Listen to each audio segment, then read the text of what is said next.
में लाने का काम करें। अरुण जी, बहुत पहले मैं बात किया था तो अप्रोच की बात यहाँ चल रही थी और मंत्री जी से मैंने कहा था तो कहे नहीं हो जाएगा। अप्रोच यहाँ की जनता की मांग है, आपसे उम्मीद करती है खेल का मैदान। हाँ। 2-3 लोग अभी नोट कराए हैं। हाँ। खेल का मैदान है और ये पूर्वांचल एक्सप्रेस पर ये काफी उम्मीद लगाया हुआ है। कासिमाबाद से रसड़ा के लिए उतरने के लिए जी हम लोगों ने सदन में भी बात रखी और माननीय मुख्यमंत्री तक बात रखी और मुख्यमंत्री जी ने आश्वासन भी दिया कि हम वहां से उतरने का रास्ता बनाएंगे। सर्वे भी हुआ, सारे लेखा जोखा भी तैयार हुए। लेखा जोखा तैयार होने के बाद जो रसड़ा और कासिमाबाद से कनेक्ट होता है उसको हम लोग 4 लेन कराए। अभी वो सिंगल था, उसको 4 लेन कराए।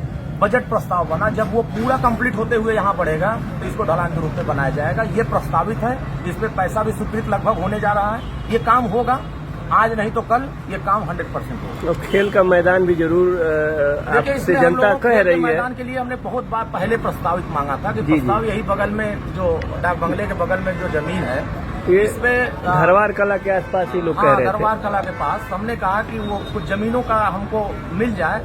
तो ये कुछ लोग तो इधर दिए थे जो ये पीछे कॉलेज कोई था इधर, वो ग्रामीण में जमीन आ रही थी।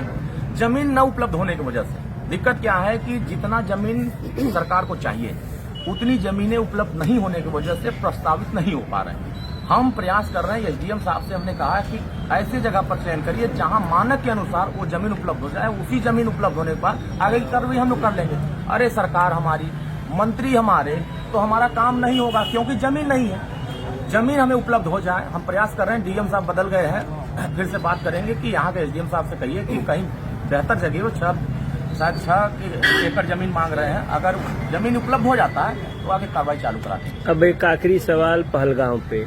पहलगांव मुद्दा आजकल पूरा राष्ट्रीय विचार विमर्श का हर चट्टी पर, हर चौराहे पर, हर घर में, हर चैनल पे चल रहा है और यद्यपि विपक्ष ने समर्थन दिया, फिर उन्हीं के नेताओं की बयानबाजियां भी आने लग जा रही हैं। इस पर आप क्या कहेंगे? देखिए, विपक्ष कंफ्यूज है, ये कंफ्यूजन की राजनीति करता है।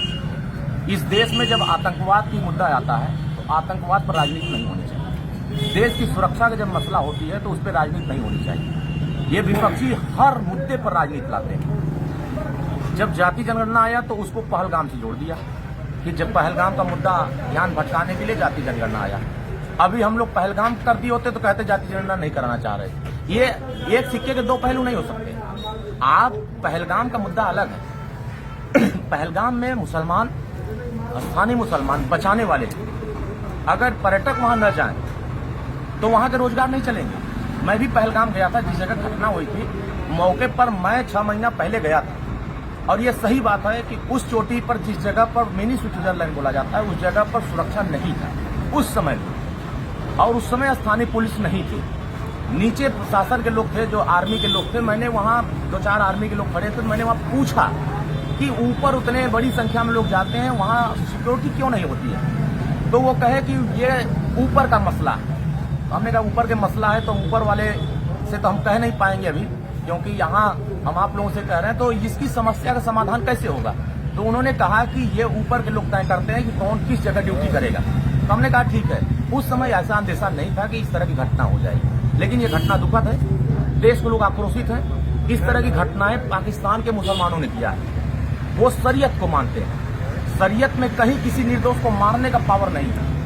आप अगर ये कानून भारत में लागू करना चाहते हैं कि हम मारेंगे निर्दोष लोगों को और भी धर्म पूछ करके, तो फिर धर्म पूछ के मारेंगे तो यहाँ के मुसलमान भी बदनाम होंगे। आप टारगेट करने आए थे बदनाम, वहां के मुसलमान वहां बचा रहे थे।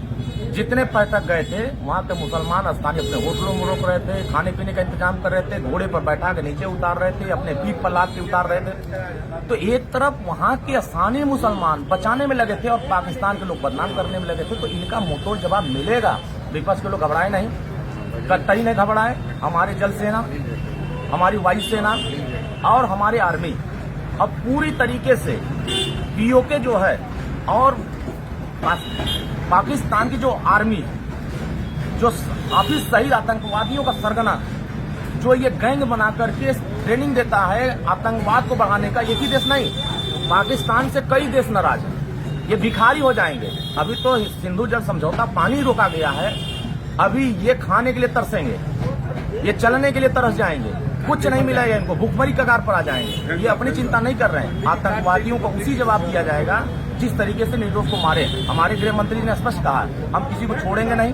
प्रधानमंत्री ने कहा है, हम किसी को बख्शेंगे नहीं और ऐसी सजा देंगे कि जीवन में कभी पाकिस्तान सामने खड़ा होकर बोलने लायक नहीं रहेगा। तो तैयारी हो चुकी है। आप देखिएगा कुछ ही समय में, जितना समय लगेगा, जितने जल्दी होगा, आपके सामने रिजल्ट आके दिखाएंगे कि ये काम हो रहे हैं, कार्रवाइयां चल रही। किसी भी लड़ाई के लिए या किसी भी विषय के लिए तैयारी करनी पड़ती है और तैयारी हम सरकार ने कर लिया है। हाँ, ये बात है कि हम विपक्ष को बता चुके हैं कि हमारी तैयारी ये है। अब विपक्ष इस पर राजनीति करेगा तो आने वाले समय में जब ये इस पे कार्रवाई होगी तब इनसे पूछा जाएगा कि ये सही कार्रवाई हुई है कि गलत हुई है। क्योंकि कुछ पाकिस्तान की भाषा समाजवादी पार्टी के प्रवक्ता बोल रहे हैं, पाकिस्तान का प्रवक्ता बन के बोल रहे हैं यहाँ हिंदुस्तान में। पाकिस्तान के प्रवक्ताओं के छोड़ दीजिए, यहाँ के नेता पाकिस्तान की भाषा बोल रहे हैं। हमें तो समझ में नहीं आ रहा है कि ये हिंदुस्तान का खाते हैं, हिंदुस्तान में जीते हैं और पाकिस्तान का गाते हैं। आज पाकिस्तान जिस तरीके से भारत पर निगाह गलत तरीके रखा हुआ है, यहाँ सबको मिलजुल करके एक भारतीय नागरिक होने के नाते उन सभी आतंकवादियों को खत्म करने के लिए, पूरे पाकिस्तान को मिटाने के लिए साथ देना चाहिए। और मुझे लगता है रिजल्ट आपके सामने आएगा। बहुत बहुत धन्यवाद। बहुत बहुत धन्यवाद।